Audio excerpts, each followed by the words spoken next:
10 years later, by Alexandre Dumas. Chapter 41. What was said under the royal oak.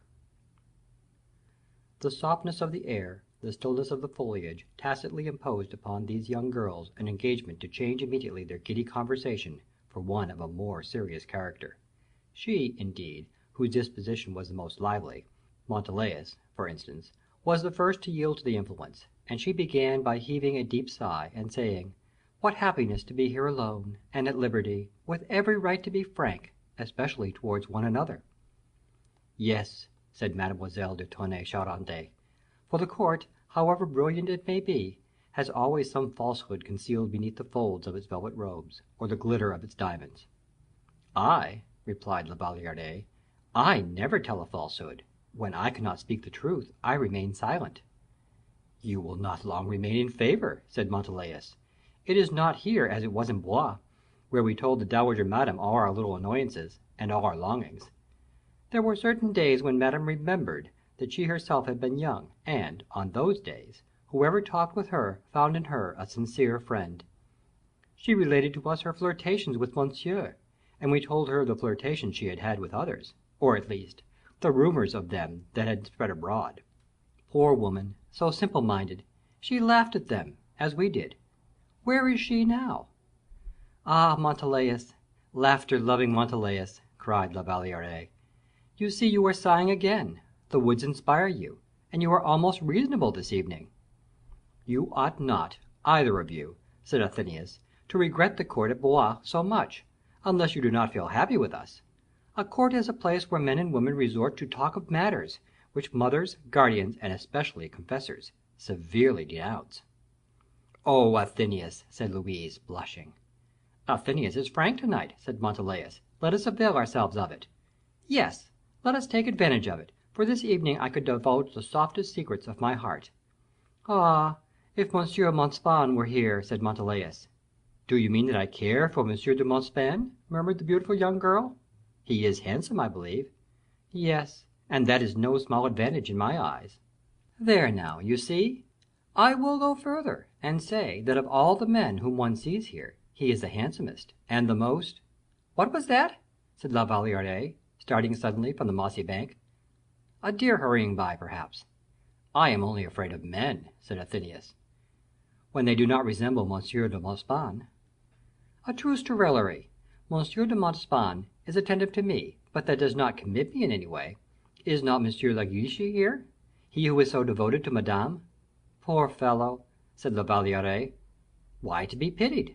Madame is sufficiently beautiful, and of high enough rank, I suppose." La Valliere shook her head sorrowfully, saying, "When one loves, it is neither beauty nor rank; when one loves, it should be the heart, or the eyes only, of him or of her whom one loves." Montalais began to laugh loudly. "Heart, eyes," she said; "oh, sugar plums!" "I speak for myself," replied La Valliere. "Noble sentiments," said Athenais, with an air of protection, but with indifference. "Are they not your own?" asked Louise. "Perfectly so; but to continue, how can one pity a man who bestows his attentions upon such a woman as Madame? If any disproportion exists, it is on the count's side." "Oh, no, no," returned La Valliere, "it is on Madame's side." "Explain yourself." "I will. Madame has not even a wish to know what love is. She diverts herself with a feeling, as children do with fireworks, from which a spark might set a palace on fire. It makes a display, and that is all she cares about. Besides, pleasure forms a tissue of which she wishes her life to be woven. Monsieur de Guiche loves this illustrious personage, but she will never love him." Athenais laughed disdainfully. "Do people really ever love?" she said. "Where are the noble sentiments you just now uttered? Does not a woman's virtue consist in the uncompromising refusal of every intrigue that might compromise her? A properly regulated woman, endowed with a natural heart, ought to look at men, make herself loved, adored even by them, and say at the very utmost but once in her life, 'I begin to think that I ought not to have been what I am. I should have detested this one less than others.'" "Therefore," exclaimed La Valliere, "that is what M. Montespan has to expect." "Certainly; he as well as every one else. What! have I not said that I admit he possesses a certain superiority, and would not that be enough? My dear child, A woman is a queen during the entire period nature permits her to enjoy sovereign power, from 15 to 35 years of age. After that, we are free to have a heart, when we only have that left." "Oh, oh," murmured La Valliere. "Excellent!" cried Montalais. "A very masterful woman. Athenais, you will make your way in the world. Do you not approve of what I say?" "Completely," replied her laughing companion. "You are not serious, Montalais?" said Louise. "Yes, yes, I approve everything Athenais has just said, only—" "Only what?" "Well, I cannot carry it out. I have the firmest principles. I form resolutions beside which the laws of Stadtholder and the king of Spain are child's play. But when the moment arrives to put them into execution, nothing comes of them." "Your courage fails?" said Athenais, scornfully. "Miserably so." "Great weakness of nature," returned Athenais; "but at least you make a choice." "Why, no; it pleases fate to disappoint me in everything. I dream of emperors, and I find only—" "Ore, ore!" exclaimed La Valliere; "for pity's sake, do not, for the pleasure of saying something witty, sacrifice those who love you with such devoted affection." "Oh, I do not trouble myself much about that. Those who love me are sufficiently happy that I do not dismiss them altogether. So much the worse for myself if I have a weakness for any one, but so much the worse for others if I revenge myself upon them for it." "You are right," said Athenais, "and perhaps you too will reach the goal. In other words, young ladies, that is termed being a coquette. Men, who are very silly in most things, are particularly so in confounding, under the terms of coquetry, a woman's pride, and love of changing her sentiments as she does her dress. I, for instance, am proud, that is to say, impregnable. I treat my admirers harshly, but without any pretension to retain them. Men call me a coquette, because they are vain enough to think I care for them. Other women, Montalais, for instance, have allowed themselves to be influenced by flattery. They would be lost were it not for that most fortunate principle of instinct, which urges them to change suddenly, and punish the man whose devotion they so recently accepted." "A very learned dissertation," said Montalais, in a tone of thorough enjoyment. "It is odious," murmured Louise. "Thanks to that sort of coquetry, for, indeed, that is genuine coquetry," continued Mademoiselle de Tonnay Charente, "the lover who, a little while since, was puffed up with pride, in a minute afterwards is suffering at every pore of his vanity and self-esteem. He was, perhaps, already beginning to assume the airs of a conqueror, but now he retreats defeated.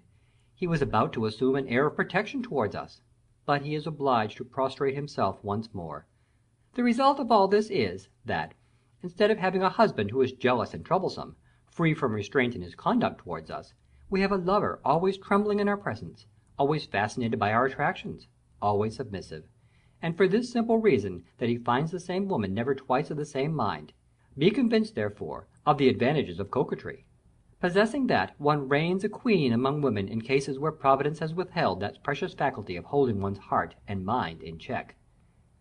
"How clever you are," said Montalais, "and how well you understand the duty women owe themselves."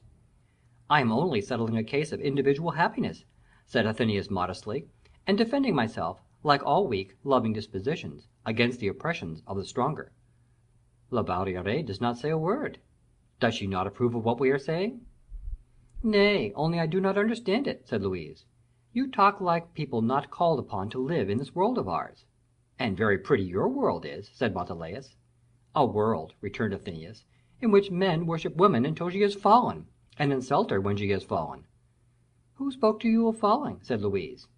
"Yours is a new theory, then. Will you tell us how you intend to resist yielding to temptation, if you allow yourself to be hurried away by feelings of affection?" "Oh!" exclaimed the young girl, raising towards the dark heavens her beautiful large eyes filled with tears, "if you did but know what a heart is, I would explain, and convince you. A loving heart is stronger than all your coquetry, more powerful than all your pride. A woman is never truly loved, I believe. A man never loves with idolatry, unless he feels sure he is loved in return. Let old men, whom we read of in comedies, fancy themselves adored by coquettes. A young man is conscious of, and knows them. If he has a fancy, or a strong desire, and an absorbing passion for a coquette, he cannot mistake her. A coquette may drive him out of his senses, but will never make him fall in love. Love, such as I conceive it to be, is an incessant, complete, and perfect sacrifice. But it is not the sacrifice of one only of the two persons thus united. It is the perfect abnegation of two who are desirous of blending their beings into one. If ever I love, I shall implore my lover to leave me free and pure. I will tell him, and he will understand, that my heart was torn by my refusal, and he, in his love for me, aware of the magnitude of my sacrifice, he, in his turn, I say, will store his devotion for me, will respect me, and will not seek my ruin, to insult me when I have fallen, as you said just now, while uttering your blasphemies against love, such as I understand it. That is my idea of love. And now you will tell me, perhaps, that my love will despise me. I defy him to do so, unless he be the vilest of men, and my heart assures me that it is not such a man I would choose. A look from me will repay him for the sacrifices he makes, or will inspire him with the virtues which he would never think he possessed." "But, Louise," exclaimed Montalais, "you tell us this, and do not carry it into practice." "What do you mean?" "You are adored by Raoul de Bragelonne, who worships you on both knees. The poor fellow is made the victim of your virtue, just as he would be, nay, more than he would be even, of my coquetry, or Athenæus's pride." "All this is simply a different shade of coquetry," said Athenæus, "and Louise, I perceive, is a coquette without knowing it." "Oh!" said La Valliere. "Yes, you may call it instinct if you please, keenest sensibility, exquisite refinement of feeling, perpetual play of restrained outbreaks of affection, which end in smoke. It is very artful, too, and very effective. I should even, now that I reflect upon it, have preferred this system of tactics to my own pride, for waging war on members of the other sex, because it offers the advantage sometimes of thoroughly convincing them. But at the present moment, without utterly condemning myself, I declare it to be superior to the non-complex coquetry of Montalais." And the two young girls began to laugh. La Valliere alone preserved silence, and quietly shook her head. Then, a moment after, she added, "If you were to tell me, in the presence of a man, but a fourth part of what you have now just said, or even if I were assured that you think it, I should die of shame and grief where I am now." "Very well, die, poor tender little darling," replied Mademoiselle de Tonnay Charente; "for if there are no men here, there are at least two women, your own friends, who declare you to be attainted and convicted of being a coquette from instinct; in other words, the most dangerous kind of coquette that the world possesses." "Oh, mesdemoiselles!" replied La Valliere, blushing, and almost ready to weep. Her two companions again burst out laughing. "Very well, I will tell Bragelonne to tell me." "Bragelonne?" said Athenæus. "Yes, Bragelonne, who is as courageous as Caesar, and as clever and witty as Monsieur Fouquet. Poor fellow, for 12 years he has known you, loved you, and yet, one can hardly believe it, he has never even kissed the tips of your fingers." "Tell us the reason of this cruelty, you who are all heart," said Athenæus to La Valliere. "Let me explain it by a single word, virtue. You will perhaps deny the existence of virtue?" "Come, Louise, tell us the truth," said Aure, taking her by the hand. "What do you wish me to tell you?" cried La Valliere.